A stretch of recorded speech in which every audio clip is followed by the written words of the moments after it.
మకర రాశి వాళ్ళకి మంచి తరుణం మొదలైంది. దాంతోపాటుగా కర్కాటక రాశి వాళ్ళకి అష్టమ శని దోషాలు వారికి కూడా మార్చి 29వ తారీఖు నాటితో పాటు తొలగిపోతున్నాయి. వృశ్చిక రాశి వాళ్ళకి అర్ధాష్టమ శని దోషాలు కూడా వారు కూడా మార్చి 29వ తారీఖు నాడు తొలగిపోతుంది. అంటే వృశ్చిక రాశి వారు, కర్కాటక రాశి వారు, దాంతోపాటుగా ఈ యొక్క మకర రాశి వారు, వీరు ముగ్గురు కూడా ఉపశమనాన్ని పొందుతూ ఉన్నారనమాట.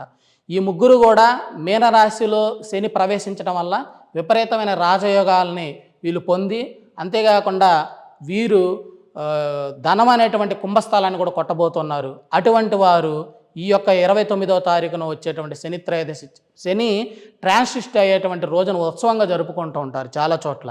కాబట్టి అటువంటి మొట్టమొదటిసారిగా ఈ యొక్క దేవస్థానంలో ఆ రోజు వస్తుంది. కాబట్టి మీరు ఈ ఉపశమనం పొందిన రాసులు, కొత్తగా ఏలినాటి శనులు, అష్టమ శనులు, అర్ధాష్టమ శనులు వచ్చినటువంటి వారు, వీరందరూ కూడా ఈ యొక్క శనేశ్వర స్వామివారికి దేవస్థానం వద్దకు విచ్చేసి స్వామివారిని దర్శించి ఈ యొక్క స్వామివారికి తైలాభిషేకాలు నిర్వహించి జపహోమ కార్యక్రమం నిర్వహించుకోవాల్సిందిగా కోరుతున్నాం. ఈ యొక్క మార్చి 29వ తారీఖు నుండి కన్యారాశి వారికి కంటక శని ప్రారంభమవుతూ ఉంది.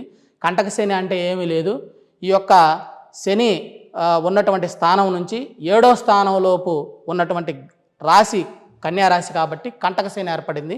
కంటకం అంటే ఏమి లేదు, ముళ్ళు అని అర్థం అనమాట.